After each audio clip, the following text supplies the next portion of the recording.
भगवान जगन्नाथ की इस अनंत और दिव्य कथा को आपने बहुत ही श्रद्धा के साथ संजोया है। आपकी इच्छा के अनुसार मैं इस संपूर्ण गाथा को 15 अध्यायों के विस्तृत और श्रृंखलाबद्ध स्वरूप में यहाँ प्रस्तुत कर रहा हूँ, ताकि इस कथा की गहराई को और भी स्पष्टता से समझा जा सके। श्री जगन्नाथ महागाथा 15 अध्याय। अध्याय 1। भगवान विष्णु का नील माधव स्वरूप। सत्ययुग में भगवान विष्णु नीलांचल पर्वत ओडिशा की गुफाओं में एक दिव्य नीलमणि की मूर्ति के रूप में निवास करते थे। उन्हें नील माधव कहा जाता था। भगवान का यह स्वरूप इतना तेजस्वी था कि जो भी उनके दर्शन करता उसे तुरंत मोक्ष मिल जाता।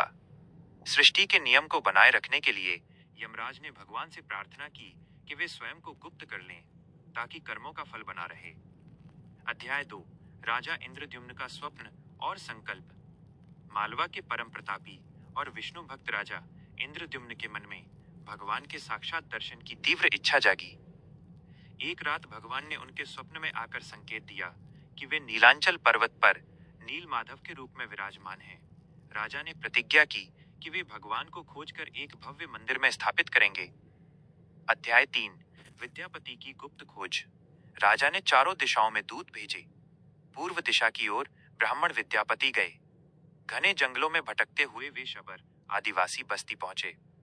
वहां उनकी भेंट शबर मुखिया विश्ववसु से हुई, जो अत्यंत गुप्त तरीके से नील माधव की सेवा करता था। विद्यापति ने चतुराई से विश्ववसु के घर में शरण ली। अध्याय 4। ललिता और विद्यापति का विवाह।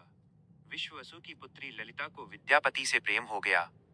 विद्यापति ने इसे भगवान की इच्छा मानकर ललिता से विवाह कर लिया। विद्यापति जानते थे कि उनके ससुर रोज कहीं जाकर गुप्त पूजा करते हैं। उन्होंने ललिता के माध्यम से विश्ववसु को नील माधव के दर्शन कराने के लिए मनाया। अध्याय 5। आंखों पर पट्टी और राई के दाने। विश्ववसु इस शर्त पर तैयार हुआ कि वह विद्यापति की आंखों पर पट्टी बांधकर नील माधव के पास ले जाएगा। विद्यापति ने बुद्धिमानी दिखाई और अपनी पोटली में राई के दाने भर लिए। रास्ते भर वे दाने गिराते गए। वर्षा ऋतु में जब वे दाने अंकुरित हुए तो नील माधव तक पहुंचने का मार्ग सदा के लिए चिन्हित हो गया। अध्याय 6। नील माधव का अंतर्ध्यान होना। विद्यापति ने जब नील माधव के दर्शन किए तो वे भाव विभोर हो गए। उन्होंने राजा इंद्रद्युम्न को सूचना भेजी। राजा लाव लश्कर के साथ पहुंचे, लेकिन उनके आने से पहले ही नील माधव अंतर्ध्यान हो गए। राजा अत्यंत दुखी हुए और प्रायश्चित स्वरूप आमरण अनशन पर बैठ गए। अध्याय 7। दिव्य आकाशवाणी और आश्वासन। राजा की व्याकुलता देखकर भगवान ने आकाशवाणी की, तारांकन, हे राजन, मैं इस रूप में अब दर्शन नहीं दूंगा। मैं दरु ब्रह्म, लकड़ी के ब्रह्म के रूप में समुद्र में तैरता हुआ तुम्हारे पास आऊंगा। तुम मेरी मूर्तियों का निर्माण करवाओ। राजा को शांति मिली और वे समुद्र तट पर प्रतीक्षा करने लगे। अध्याय 8। दरु ब्रह्म का आगमन। कुछ समय बाद समुद्र में एक विशाल लकड़ी का लट्ठा तैरता हुआ आया, जिस पर शंख, चक्र, गदा और पद्म के चिन्ह थे। राजा ने उसे निकालने की कोशिश की, लेकिन पूरी सेना भी उसे हिला न सकी। अंततः जब परम भक्त विश्ववसु और विद्यापति ने हाथ लगाया तो वो लकड़ी स्वयं चलकर तट पर आ गई। अध्याय 9। वृद्ध शिल्पकार की शर्त। उस दिव्य लकड़ी को तराशने के लिए बड़े बड़े कारीगर बुलाए गए, लेकिन लकड़ी इतनी कठोर थी कि उनके औजार टूट जाते। तब स्वयं देवशिल्पी विश्वकर्मा एक वृद्ध ब्राह्मण का रूप धरकर आए। उन्होंने शर्त रखी कि वे 21 दिनों तक बंद दरवाजे के पीछे काम करेंगे और उस बीच कोई अंदर नहीं झांकेगा। अध्याय 10। रानी गुंडिचा की व्याकुलता। 14-15 दिन बीत चुके थे। मंदिर के अंदर से छेनी हथौड़ी की आवाजें आनी बंद हो गईं। रानी गुंडिचा को लगा कि वृद्ध कारीगर भूखा प्यासा मर गया होगा। रानी के बार बार आग्रह करने पर राजा इंद्रद्युम्न ने समय से पहले ही दरवाजा खोल दिया। अध्याय 11। अधूरी मूर्तियों का प्राकट्य। दरवाजा खुलते ही वृद्ध कारीगर गायब हो गए। अंदर 3 अधूरी मूर्तियां थीं, जगन्नाथ, बलभद्र और सुभद्रा। उनके हाथ पैर पंजे विहीन थे और आंखें बड़ी बड़ी थीं।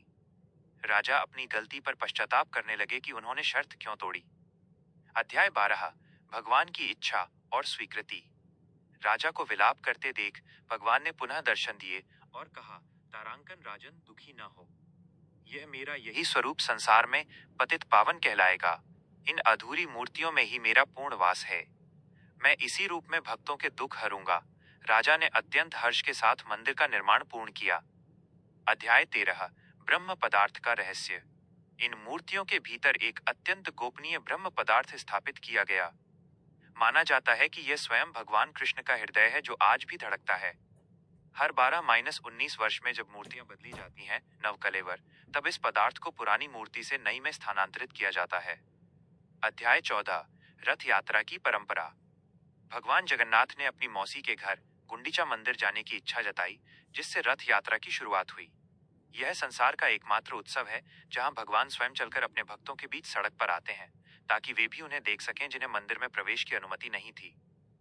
अध्याय 15, महाप्रसाद और संदेश। अंत में इस कथा का सबसे महत्वपूर्ण भाग है महाप्रसाद। यहाँ की रसोई में कोई भेदभाव नहीं होता। राजा और रंक एक ही पांत में बैठकर भोजन करते हैं। यह कथा सिखाती है कि भगवान केवल भाव के भूखे हैं और प्रेम ही ईश्वर तक पहुंचने का एकमात्र मार्ग है। जय जगन्नाथ। यह 15 भाग भगवान के उस प्रेम को दर्शाते हैं जो आज भी पुरी की पावन धरती पर जीवंत है।